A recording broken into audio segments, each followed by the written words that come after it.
HSC ২৬ তুমি ভাবছো এইচএসসির পর ভর্তি প্রস্তুতি শুরু করবা, অথচ তোমার প্রতিযোগীরা কেউ বসে নেই। আমি এরকমও শিক্ষার্থী দেখেছি যারা এইচএসসি চলাকালীন অ্যাডমিশন প্রস্তুতি নিয়েছে। আমি এরকম শিক্ষার্থী জানি যারা পরীক্ষা দিচ্ছে এবং প্রতিনিয়ত আমাদেরকে টেক্সট করছে এখন থেকে কোন বিষয়গুলো পড়া উচিত।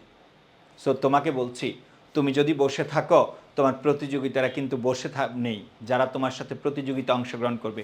তুমি ব্যাপারটাকে একদম সহজভাবে নিও না। এতদিন তুমি প্রতিযোগিতা করেছো তোমার স্কুলের সাথে, তোমার কলেজের বন্ধুদের সাথে। রাইট নাও তোমাকে প্রতিযোগিতা অংশগ্রহণ করতে হবে পুরো বাংলাদেশের সকল শিক্ষার্থীর সাথে। বাংলাদেশের টপ ক্লাস কলেজের যে ফার্স্ট বয় তার সেও তোমার প্রতিযোগী। বাংলাদেশে কোনো এক চিপায় বসে, কোনো এক গ্রামে বসে যে 18 ঘন্টা করে প্রস্তুতি নিচ্ছে সেও তোমার প্রতিযোগী। সো তুমি ভাবো আজ থেকে 6 মাস পর তুমি তোমাকে কোথায় দেখতে চাও। তুমি যদি মনে করো যে আমি ঢাবিয়ান হব, আমি রাবিয়ান হব, আমি জবিয়ান হব, আমি চবিয়ান হব, তাইলে আজ থেকেই শুরু করতে হবে। একদিনও বসে থাকা যাবে না। তোমার এইচএসসি প্রস্তুতি চলাকালীন যে ফ্রি সময় পাও, তুমি যদি মানবিকের বা বিভাগ পরিবর্তনের শিক্ষার্থী হও, তুমি জাস্ট কোশ্চেন প্যাটার্নগুলো দেখো, একটু বোঝার ট্রাই করো, একটু এডুকেশনের ইউটিউব চ্যানেলে একটু ঘুরে দেখো না এরা কেমন পড়ায়, এরা কিভাবে পড়ায়, অ্যাডমিশন টেস্ট মূলত কি। আমি বলছি না তুমি এইচএসসি পরীক্ষা বাদ দিয়ে, এইচএসসি পড়াশোনা বাদ দিয়ে শুধু অ্যাডমিশন নিয়ে ভাবো না। আমার কথা হলো তুমি একটু এবিসিতে জানো, তুমি বেসিক জিনিসগুলো জানো, যেই জিনিসগুলো তুমি এইচএসসি পড়ার পর না জেনে আগে জানলে তুমি অনেকটা এগিয়ে যাবা, তুমি অনেকটা এগিয়ে যাবা। সোপ্রাণপ্রিয় শিক্ষার্থীরা, তুমি যদি সিদ্ধান্ত নেওয়ার ক্ষেত্রে পিছিয়ে যাও তাহলে তুমি অ্যাডমিশন পরীক্ষা ছিটকে পড়বা, কারণ এখানে টাইম খুব বেশি কম। তুমি এইচএসসিতে যেই লেভেলে পড়াশোনা করছো, যেই স্ট্রাকচারে পড়াশোনা করছো, অ্যাডমিশন টেস্ট একদম ভিন্ন, পুরোটাই রিভার্স।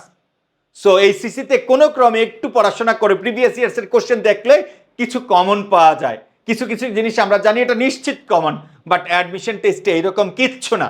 এই জন্য যেই শিক্ষকের কাছে তুমি এইচএসসি পড়াশোনা করেছ তার কাছে নেভার এভার কখনোই তুমি, যিনি অ্যাডমিশন স্পেশালিস্ট না, তার কাছে কি করা যাবে না, অ্যাডমিশন পড়া যাবে না। আমার মনে আছে এরকম অনেক শিক্ষার্থী আছে, মানে কারো ফাঁদে পড়ে, যিনি শুধু একাডেমিক পড়ান তার কাছে অ্যাডমিশন পড়ে ফেলেন। একটা সময় এসে হতাশ হয়ে আবার আমাদের কাছে আসেন যে ভাইয়া কি করব। আমি গত 15 বছর অ্যাডমিশনে পড়াচ্ছি। নট অনলি দ্যাট, আমার স্টুডেন্ট ঢাকা বিশ্ববিদ্যালয়ের ফার্স্ট, সেকেন্ড, থার্ড এরকম বহু শিক্ষার্থী আছে, অনলাইনে সার্চ করলে বুঝতে পারবা, আমার সাথে ছবি আছে, আমাকে নিয়ে কথা বলছে। সো তুমি কেন সিদ্ধান্ত নেওয়ার ক্ষেত্রে ভুল করবা? তাদের তাদের গল্পগুলো শুনলে দেখবা যে তারা এইচএসসি পরীক্ষার আগ থেকে অ্যাডমিশন নিয়ে ভাবছে, অনেক কিছু পড়ে ফেলেন নাই বাট খুঁটিনাটিগুলো ভাবছে। এখন তুমি কোশ্চেন কেমন হয় দেখবা, স্যাররা কেমন পড়ায় দেখবা, তুমি কোন কোচিংয়ে ভর্তি হবে এটা একটু যাচাই করো, কারণ ক্লাস দেখতে হবে।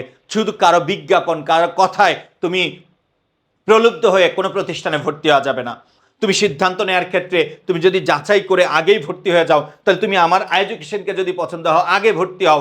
আগে ভর্তি হলে লেকচার শিটটা তুমি একটু আগে পাবা, তুমি একটু দেখতে পাবা লেকচার শিটগুলো কেমন, কোশ্চেন কেমন হয়, কোন উপায়ে আমি পরীক্ষা দিব, আমি কি এগুলো পারবো কিনা, আমার পড়াশোনায় কতটুকু গ্যাপ আছে।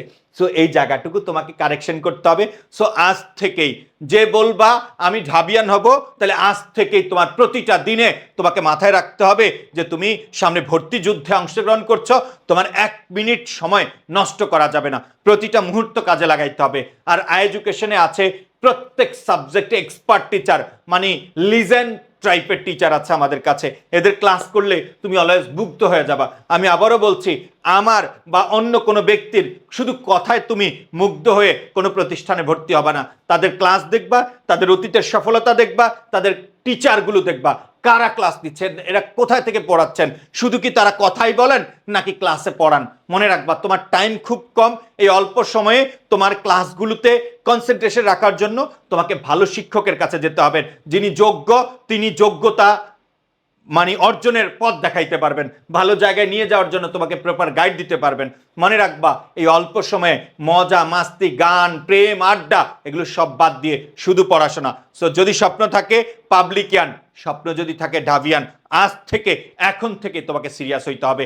সো এডুকেশনে আসো, ইনশাআল্লাহ বেস্ট একটা সার্ভিস পাবা।